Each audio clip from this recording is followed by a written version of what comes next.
to SNY special coverage of Jay Bruce being reintroduced as a New York Met. Jonas Schwartz happy to be alongside John Harper. We will take you out to Citi Field momentarily as we will hear from Jay Bruce and Sandy Alderson. Our Gary Apple will head up our coverage from there. 3-year, $39 million deal for the 30-year-old outfielder and sometime first baseman, John, who did a great job beginning the year last season in New York before being traded to Cleveland. Do you think in the end, while it's not necessarily the sexiest move because he was just here, it is still a very good move for the Mets? Yeah, he's solid. He proved, listen, this time last year, there's still a lot of questions. Don't forget about could he handle New York, all that. He didn't play well the first time he came over, that second half of the season. And he had a good year. He's solid. He's a solid right fielder, better defensively than I think we were led to believe. And he gives you some power. Look, he's not an ideal on-base guy, a little bit, not exactly what Sandy Alderson prefers, but they need that type of power. And now, you know, we'll see if they make other moves, but he is an important piece. We thought it was important to give them insurance at first base as well for Dom Smith, but now they signed Adrian Gonzalez, so that may not be as big of a factor now. How much do you think it means to this team that they are still, just by making a move of this, it's not the biggest move in the world, but still it shows that they are trying to win games here to some degree, and they still think that if things fall right with the health of their pitching staff, that they can do something this season? Yeah, listen, I mean, they've taken a lot of criticism, and rightly, I said it too, they need to spend money because they don't have the prospects coming from the farm system. But I wrote a couple weeks ago, some Mets people were telling me that we're just doing what everybody else is doing. We're waiting out the market, looking for value. And it was a week later. They did get a real value sign in Bruce. He signed for a lot less than people thought. It's an indication that some players maybe are getting antsy because that money may not be there for some of these guys they thought was going to be. You mentioned that. With analytics now, people talk about how Jay Bruce, his value in terms of general manager seems to have gone down. But yet you see the production on the field, and he has an impact. So how does everybody square the fact that, hey, look, this guy in the traditional model of baseball is still very effective, even though analytics seems to discount some of what he does at this point anyway? Yeah, I mean, they do look at it different now. A lot of these GMs now, they put a lot more value in the total game, base running and defense and everything else than we used to see. The power has been devalued to some extent across baseball because, for one thing, home runs are up for everybody. Everybody hits home runs. The ball's flying out of the ballpark. So 30 home runs is not such a unique factor now. But in the case of Bruce, you need that in the lineup, and especially the Mets.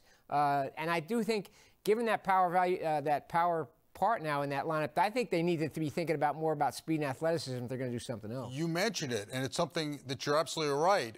People would forget about at this point. But going into last year, there were big-time questions of whether Jay Bruce could handle New York coming off when he got traded from the Reds in the middle of the year before and had some big-time struggles en route to the wild card game. What did he show you last year, and did it surprise you in terms of how he did sort of turn everything up another notch and handle New York so successfully? Yeah, I think when you look back, I think he just put a lot of pressure on himself coming over for the second half of 16. As it turns out, maybe it wasn't so much about New York, just being in a new team, and also a lot's been made of the fact that he was, living in a hotel, living in and out of a hotel. His wife and I think baby at the time weren't with him, and I think he just needed a little get comfortable, and it turns out he seems to like New York a lot, and obviously he came back to it, and he really is become.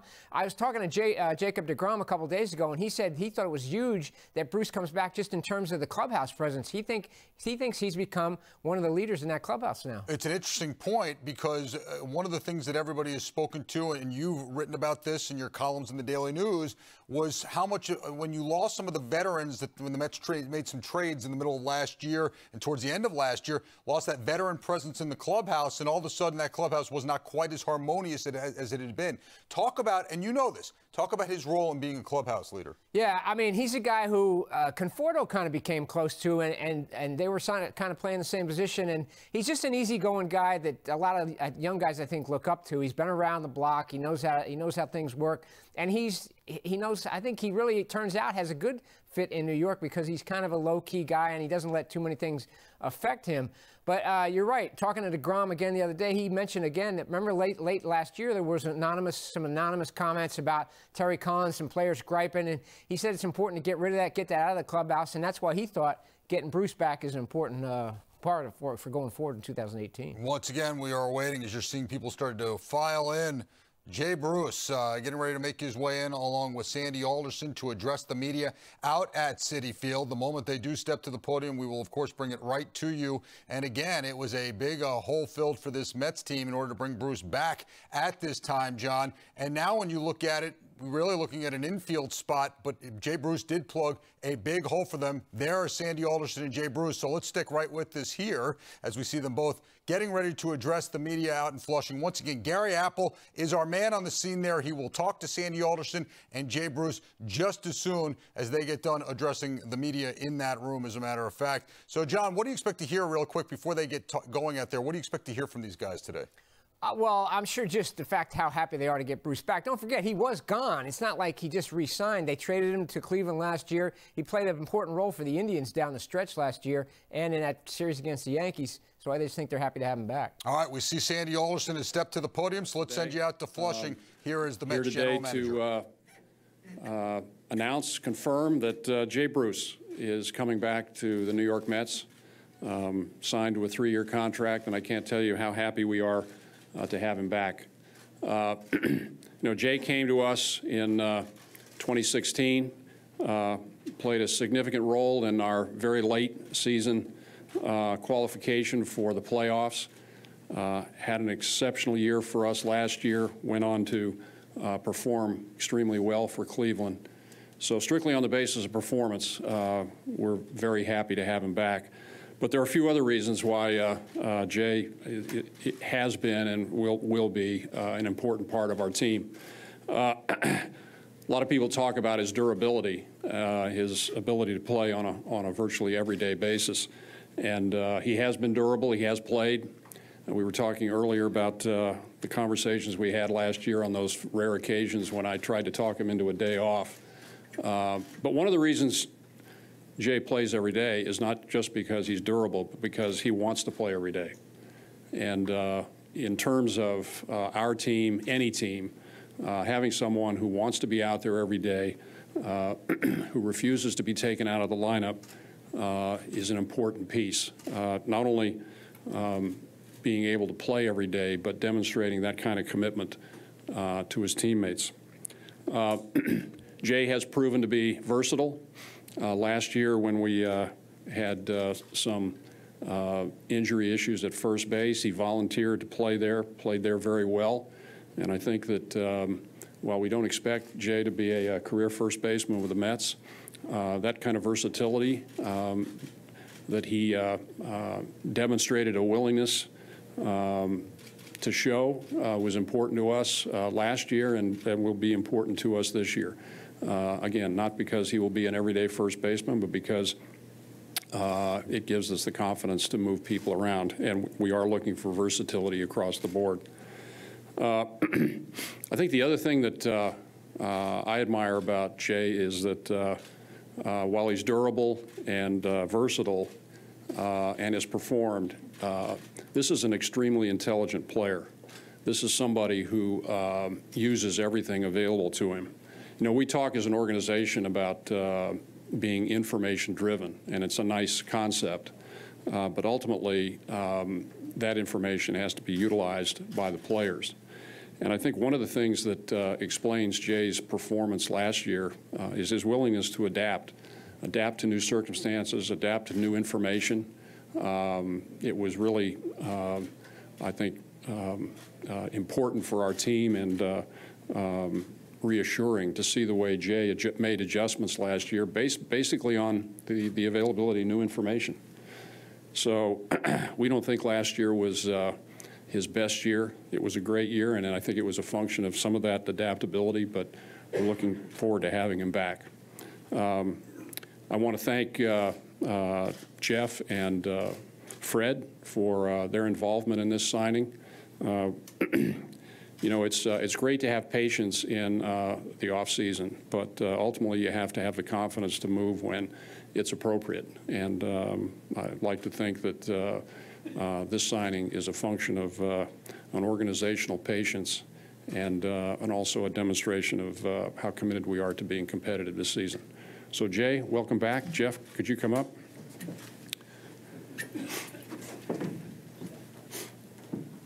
All right.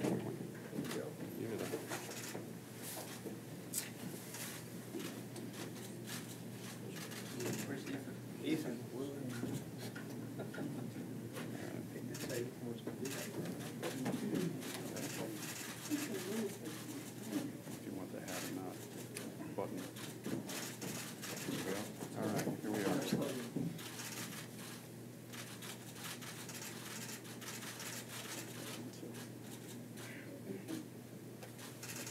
The right size here? Yep. Should know. Okay. All right, there we go. Okay. All right.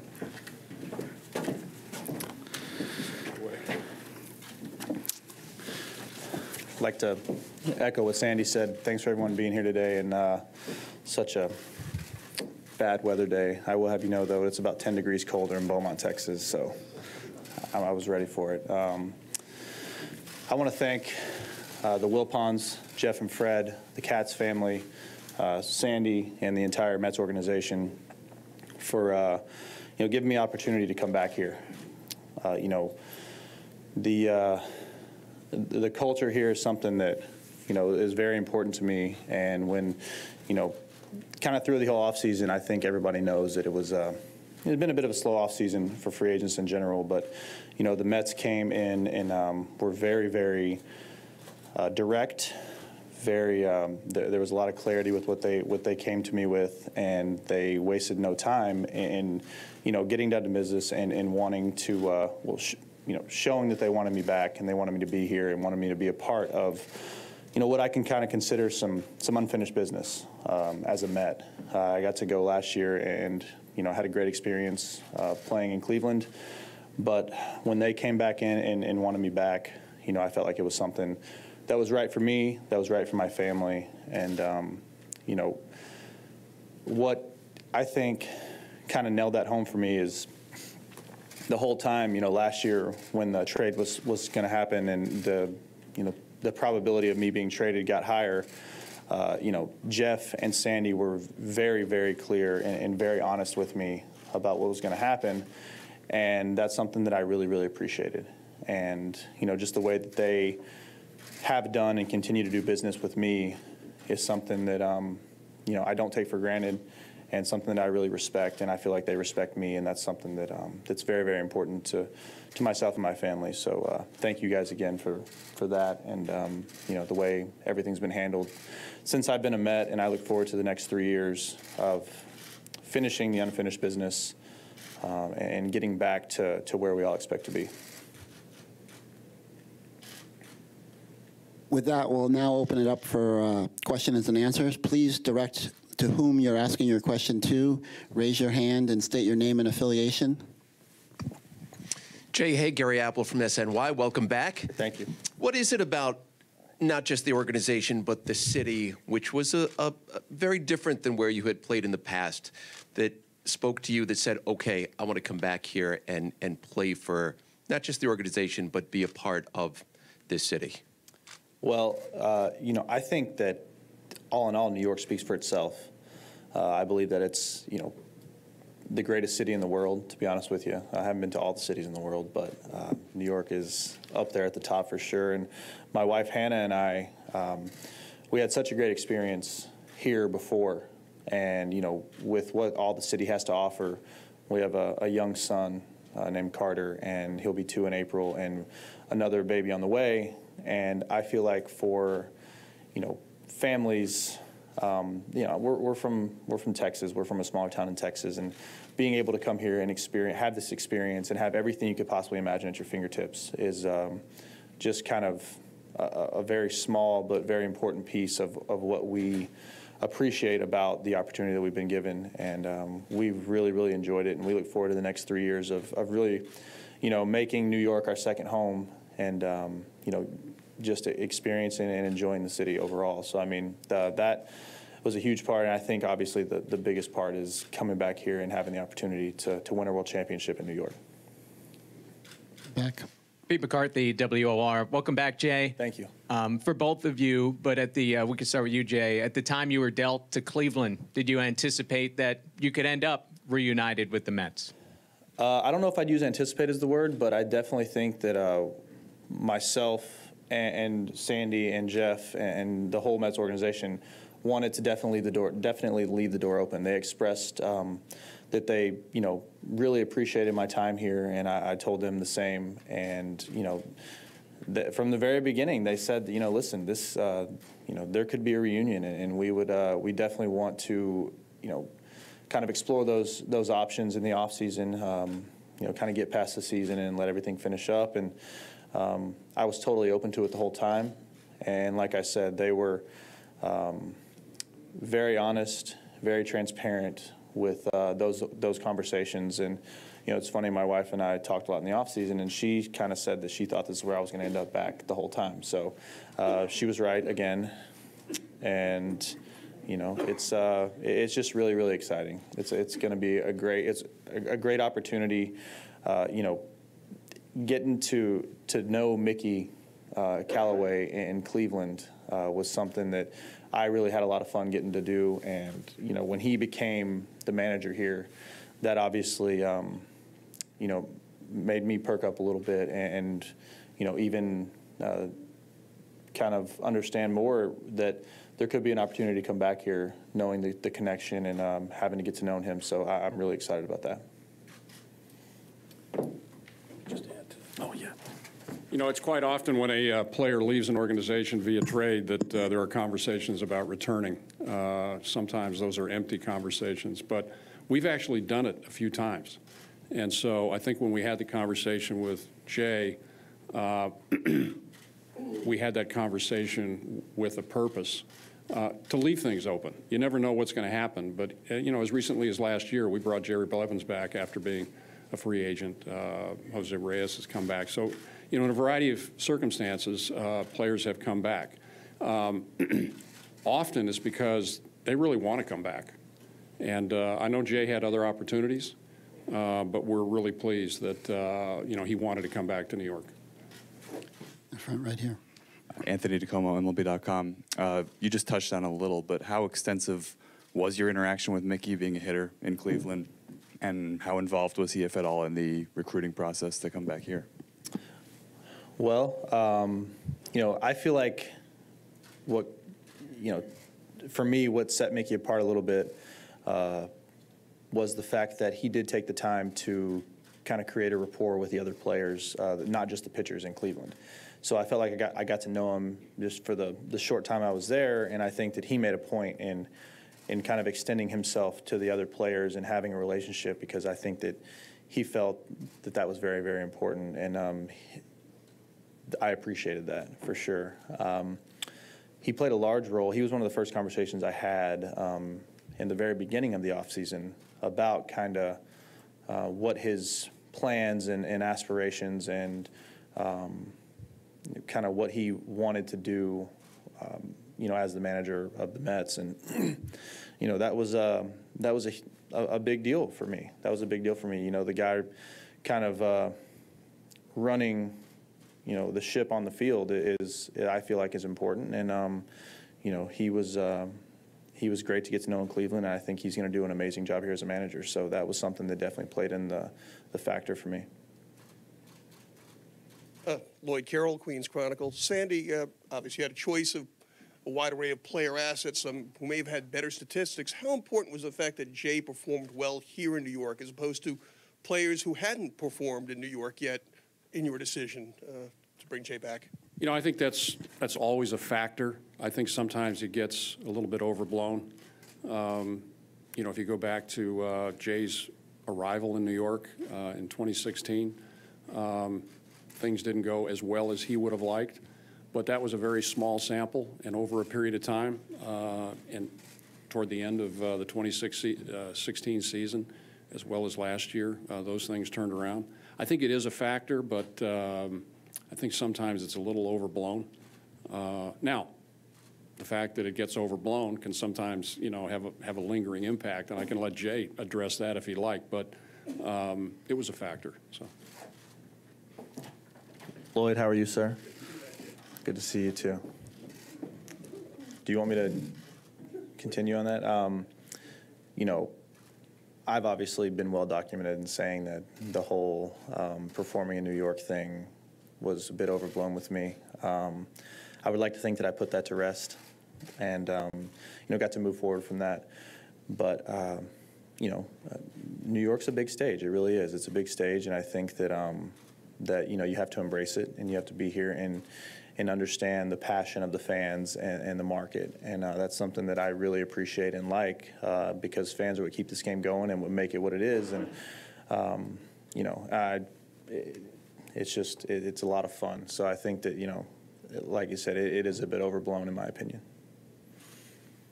Thank you very much. This concludes the formal portion of today's press conference. We'd ask the television stations to come forward onto the stage to speak with Jay. Print and radio can gather to my right, your left, for Sandy after he joins SNY live in the back.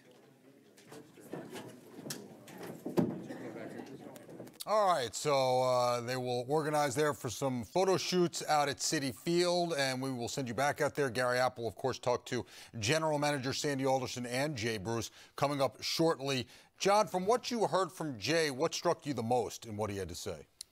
Just that how happy he is to be back. He's a low-key guy, but he also made the point. I like what he said there. The whole New York factor has been overblown, and that he never felt like New York was too big for him. I think it was more about coming to a new team, putting pressure on himself. How about the relationship with Mickey Callaway that he established already in Cleveland and how it will transfer here? Yeah, I hadn't heard that Callaway had played such a huge role in having him come over, that they had spoken early in the offseason. But, everybody you talk to really is impressed with Callaway. I sat down with him myself. I was impressed with him. The guy he knows how to communicate with people, and I think he's going to have a big impact on this team with position players as well as the pitchers. All right, let's send it back to Citi Field and our Gary Apple, who is heading up our coverage from the ballpark. Thank you so much. Standing by with Sandy Alderson. And you spoke a moment ago about the decision to reunite with Jay Bruce. When you did make the deal and sent him to Cleveland, Sandy, how realistic was it in your mind that this reunion would come to fruition? I wouldn't say that I felt it was unrealistic, but you never know where things are going to go in the free agent marketplace. And so it wasn't really clear to me what Jay's expectations were. Obviously, we were looking to put a team together as well. And so we just had to kind of watch and wait. And as things went on, we got more comfortable with, where Jay might end up contractually. And we made the deal. But when he left here, we thought it was a possibility because I think he enjoyed his time in New York. But one never knows. You mentioned versatility. How big a part did that play in bringing him back here? I think it played a part. I think it played a part in two ways. First of all, the fact that he has played more than one position. He's not limited to right field. He could play first base for us. So I think that in and of itself is valuable. But I think his willingness to explore the possibility at first base, as he did last year, was important to us. Not in the sense of what he did on the field, but just in terms of his willingness to help the team. The marketplace right now is about as log-jammed as I can remember 3 weeks before pitchers and catchers in a long time. And I would think you've got more work to do. How does that change things for you? Not just the free agents that are still available out there, but you've got teams like Pittsburgh and Miami that are looking to make wholesale changes. How does that change what you're trying to do? Well, everything pivots off the free agent market. The trade value of players is largely, at this point, largely a function of the value of free agents. So if the value of or the cost of free agents is coming down, then the cost of veteran players in trade is affected as well. So I think this is the culmination of 2 or 3 years of movement in this direction. If you go back to 2016, even 2015, the off season, we signed Cespedes late in the off season. We just, we tried to be patient, tried to see where things were going. So some opportunities arose late in the off season. Mm-hmm. Now those opportunities are multiplied, and I think it's just the culmination of a trend and maybe sort of a reevaluation on the part of clubs about the value of free agency. Does it validate to you the way you've gone about your business? Well, look, the only thing that validates one's approach in my business is winning and losing on the field. So So no, I don't take any sense of validation from it. But I think this is the culmination of a trend that's been going on in the industry for 2 or 3 years.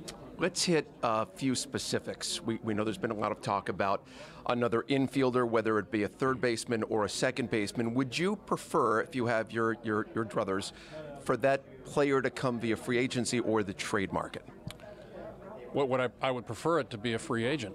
One, you don't have to give up anything in trade, but that's obviously a function of financial cost as well. So, but my preference at this point would be to make would be able to do it through free agency. Now we have players, we can make trades. I mean, there's been some talk about how weak our system is. Our system isn't as strong as it has been in the past. There's no question about that. But we definitely have players who are attractive at other teams and could make trades. Right now, we don't really want to. Dominic Smith has been somebody who's been well discussed, and you've been one to say, listen, you've got to show us what you can do. Now, Michael Conforto went to camp last year and showed you what he could do. It sort of willed his way onto this roster.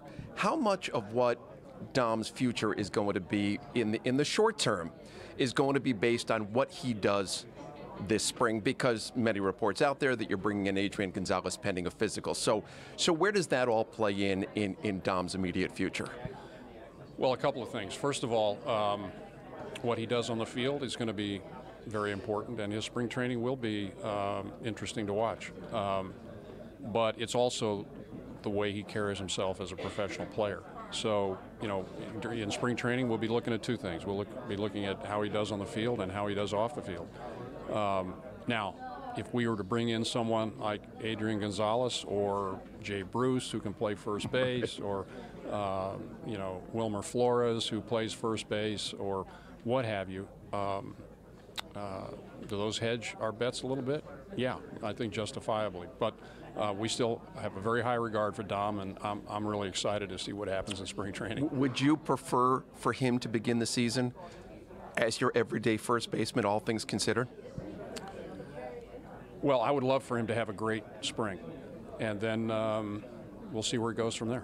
Let's finish on this. Michael Conforto, I mentioned him a moment ago. A lot of reports are he's not going to be ready for opening day. Fill us in on where his progress is, Sandy. Yeah, I think he's making good progress, but the bottom line is I don't think he'll be ready for opening day. I think we hope that he'll be ready around May 1. Mm-hmm. It's an unusual injury, and so we have to be careful, and he's been very careful and I think diligent, but I just don't expect that he'll be back before 1st of May. It is the general manager of the New York Mets. It's Sandy Alderson on a day when he reintroduces Jay Bruce. Good to see you, Sandy. Good to see you. Thanks so much. We send it back to Jonas in the studio. Back with Jay Bruce in just a moment, guys. All right, Gary and Sandy, thank you so much. Lots to unpack there, John. Let's start with what he had to say about Dom Smith at the very end. Obviously, the move for Adrian Gonzalez. Jay Bruce can play first base.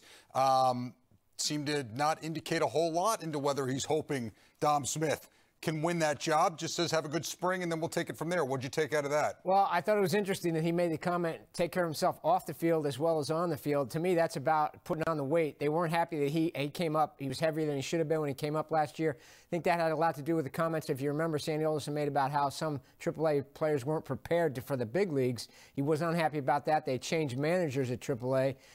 So I think they're putting it on Dom Smith to prove it. Hey, prove to us that you can be a big leaguer. We still think you can hit, but they went out and got Gonzalez. So I'd actually be surprised if Gonzalez doesn't start the year as a first baseman. Let's talk about Michael Conforto. Sandy Alderson just telling Gary Apple they're not banking on him being back until May 1st. Is that what you had been hearing all along? Yeah, he had said that. I think it was during the winter meetings. Even though we heard that progress was going well for Conforto, that more likely they would be really cautious about it because it's not the kind of injury you want to mess with. If you were to re-rupture that tendon or whatever it was, it'd be a real problem. So they are going to be real conservative, and you heard him say May 1st. So I think that's where that's another reason they really want another outfielder like Bruce, and a lot of talk about Nimmo. I think they want to keep Nimmo around because that's partly for that, too, for that purpose. You mentioned Jay Bruce. How much of the fact of Michael, listen, they wanted Jay Bruce back anyway, I'm sure, but how much of the fact that Conforto's uncertainty to start the year did play into them bringing Bruce back? Yeah, I think it was part of it. You just can't be certain about Conforto. That's a difficult injury to deal with. Not many people have had that or know about it. It goes back to his football days in high school. So now you're protected with Bruce and Wright.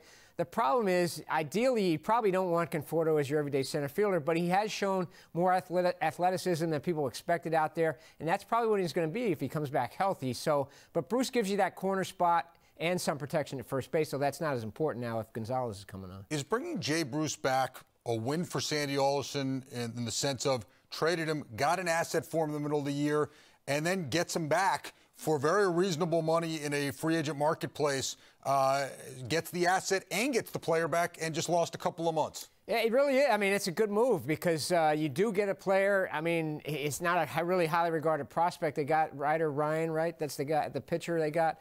But at the same time, by the way, it's the best name ever. That is that's like a movie star name. Pretty good baseball name. Yes. And if he turns into a major league reliever, then it really does look like a great move by the GM. Yeah, there's no question about that. And what strikes you a little bit about the differences? Going back to what Jay Bruce had to say, and once again he'll join Gary Apple in just a few moments out at Citi Field. As soon as that happens, of course, we'll go right back out there. How much did it strike you the ease in which Jay Bruce talked about his family enjoying New York, how he enjoyed New York, and the difference there than when he first came over from the Reds? It is a little different. He was a little standoffish at first, and I think he was a little wary of the media. He had told, I know for a fact, he had told the writers in Cincinnati he really didn't want to come to New York when he was first traded. I mean, when there was talk about him being traded. So he was, small town, he said it, small town kid, Texas. It can be intimidating. A lot of guys, when they come to New York as visiting players, basically never leave the hotel downtown and just go right to the ballpark. So once they get out and experience the city, a lot of these guys fall in love with it, and I think you're hearing a little bit of that with him and his family. It's something they will never get to experience otherwise, so he's embracing it. Obviously, so much of the keys to the Mets season involves pitching, but also getting Yoenis Cespedes back, being what he was at one point. How much does Jay Bruce serving as protection in the lineup for Cespedes play into that? It's important because Cespedes, you don't want to leave him out there where pitchers can pitch around him. I think Bruce is the kind of guy that gets pitchers' attention in terms of his power, his presence. So, I mean, I don't put huge stock in that. I think sometimes it's overrated, but it's still good to have somebody there because Cespedes, as we've seen in the past, is a guy that will chase at times. So, if you have a guy, if pitchers are wary of walking him a little bit more, Bruce there, then it's got to help in the long run. How about Bruce's ability to hit left-handed pitching as well, something he's done increasingly well over time here? Yeah, I mean, he doesn't look overmatched. I mean, his numbers aren't as good against left-handed pitching as right-handed, but he never looks overmatched to me against left-handed pitching. He's a guy you can plug in there every day, and you don't really have to worry too much about it. And that's really important to this lineup because there aren't a lot of extra pieces right now to go to on the bench from this team. Let's go back to some of Sandy Alderson's comments saying that he would prefer always to sign a free agent over a trade because obviously you don't have to give up anybody to sign a free agent. What was your reaction to that statement? He's a little defensive about his farm system, but...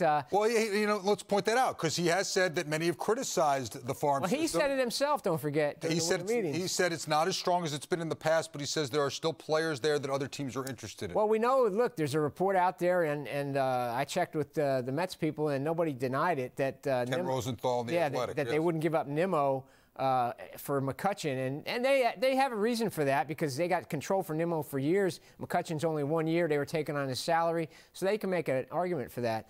But Nimmo is a guy that some teams, I guess, have Pirates in particular see some value in. So I think maybe they could make a deal like that if it comes down to Josh Harrison. He's the next guy to be moved probably by the Pirates. He could fill that second or third base role for the Mets. Are they willing to give up Nimmo or somebody else? We'll see.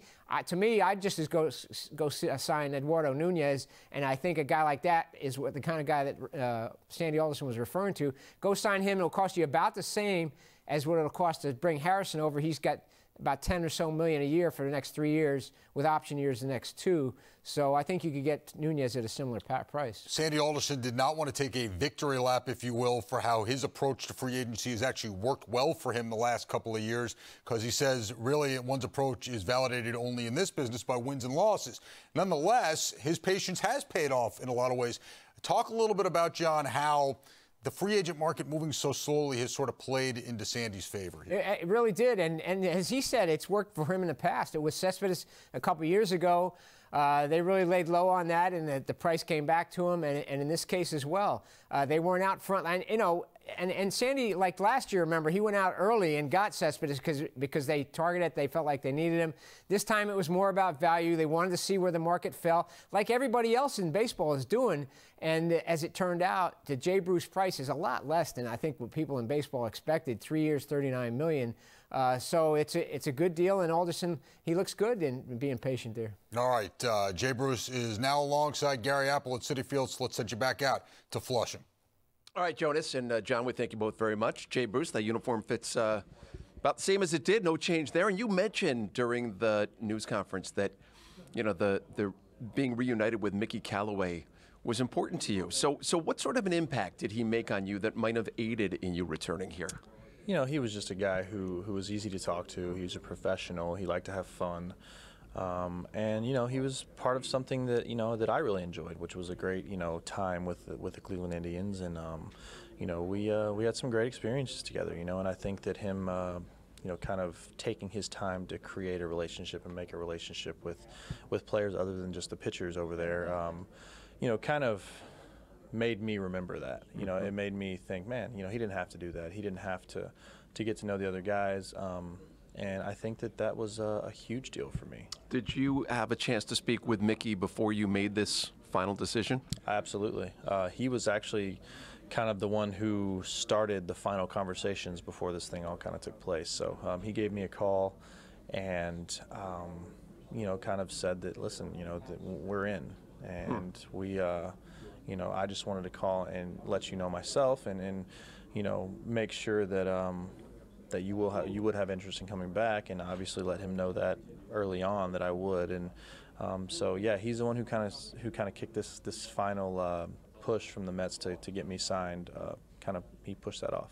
You come back to a very different team, Jay, than the one you left when you were traded to the Indians, and a lot is made about you being an important player, not just on the field but inside that clubhouse. And there are younger players now with Rosario and Dom Smith, and you go down the line. So where do you look at your role as a stabilizing force inside that clubhouse, and what goes along with that? Well, I think first and foremost, I think that I feel like my role is, I want to be held accountable, and I want to be able to be counted on as a player. And I think Sandy mentioned it during the press conference that my durability and my ability to go out there every single day and play, I think speaks volumes. And, kind of when I came to the big leagues, I got to learn from someone who I feel like is one of, if not the best, as far as professionalism goes, in Scott Rowland. And, he kind of became a mentor / idol of mine. And, he was someone who took care of his business pretty quietly, but, had great relationships with everyone and wasn't necessarily the boisterous, clubhouse voice or anything like that. But you knew that he meant business just kind of by the way he went about his. And that's something that I, feel like is very, very important. I feel like that I tend to go about my business in a lead by example sense. But I feel like I try and be as much of an open book as I can. And, anything that I have to give to players, young, old, American, Latin, it doesn't matter. I want to be there for them, and I want them to know that they can trust me, and that that we're both pulling from the same end of the rope, and that we can, I'm here to achieve the same thing they're here to achieve, and I think that means a lot to them. Sandy mentioned one of the deciding factors in you coming back here was your versatility and your willingness to move from right field and play some first base. How difficult a transition is that for you, and how much would you consider playing there as this year goes along? Well, I think the transition, I don't want to downplay it at all. It's a different transition. It's tough. It's something that, I think that people tend to think that you can just kind of throw anyone over there at first base and they're going to be fine. But, first base is a very, very important position, and it helps win a lot of games. So, when they asked me about the transition to try and maybe mix a little bit of that in, I took it very seriously. I didn't take it lightly at all. And my biggest thing was, if I'm going to hurt the team by being there, I don't want to do it. And so, I was trying to do what I could to be, at least passable there. And, when it comes to doing it more, I don't make those decisions. I'm on this team, and I'm willing to do whatever it takes to help win a championship and bring a championship back to the New York Mets organization. And the conversations that have been had so far are, have been basically that is not, we do not plan on having you over there, really, but if at all, we don't plan on you having over there, very much. But we do know that you're willing to do it, and in a pinch, it may be asked of you to do that, and I told them that I, be more than willing to do that, and that they make the decisions, and I'm going to be as ready as I can be to do that if it does come up. So you mentioned there's unfinished business here. Last year was not the year that you or anybody inside the organization wanted it to be. How much of that, Jay, is predicated on this pitching staff realizing its potential and staying healthy? I think that they were doing a pretty good job of realizing their potential until they weren't healthy. Yeah. I think that health is going to be the main factor, the health of everyone. I mean, you got to remember, last year there were a lot of other, injuries too that people dealt with, and it wasn't just the pitching staff. And I believe that pitching wins championships, with kind of everything kind of falling back in behind that. And we have the staff to do it. We really do, and if those guys can stay on the field and stay healthy, I think we're going to be in really good shape. Let's finish on this. Sandy Alderson said to us a moment ago he doesn't expect Michael Conforto to be ready until probably about May 1st. And so it's not going to be the outfield alignment that he envisions and that the organization envisions until a good month into the season. What about those adjustments and how you have to go along those lines before it is the outfield that you guys want to see? Well, I think that we have 25 capable guys, and I think that the guys who are going to fill in for Michael until he gets back are going to, be more than capable of doing a great job. And we have to understand that there's going to be some slack to pick up. Michael, was pretty easily the best hitter on this team last year, and I think this is probably not the last time you're going to hear that about Michael Conforto either. And, we obviously understand what he brings to the lineup and to the organization in general. And I think that his best years have yet to come. And, we just have to, like I said, pick up the slack until he gets back. And we look forward to his return. Great to visit with you, Jay. Welcome back to New York City. Welcome back to the Mets. Thank you very much. I'm happy to be here. It is Jay Bruce as we send it back to Jonas and John. Back in the studio, guys. All right, Gary. Jay, thank you so much. Interesting, a lot of those comments to Gary Apple. And one of them was about first base. Now, obviously, with Adrian Gonzalez in the fold, less of a need to play Jay Bruce there. But how his willingness, and Sandy Alderson mentioned this as well, his willingness to do other things made him a key part or a desirable part of this team. John, how does that attitude rub off on other people in that clubhouse? It's important. A veteran guy who's making big money is going to be willing to do that. Even last year, I remember talking to Terry Collins about it in the spring, and he was leery about it at the time, said, look, I never want to embarrass a guy. But Jay Bruce was willing to do it. They ended up using him a few times there. And you can see that, look, he doesn't want to be bouncing around back and forth all the time. I think he said in a pinch. So I think that's the way he looks at it. But it does. It sends a good message to the team that, hey, look, I'm going to sacrifice a little bit for the team. That's what everybody needs to do here. All right, 3-year, $39 million deal in 3 years. Does everybody look back on this as a successful contract for the Mets and Jay Bruce?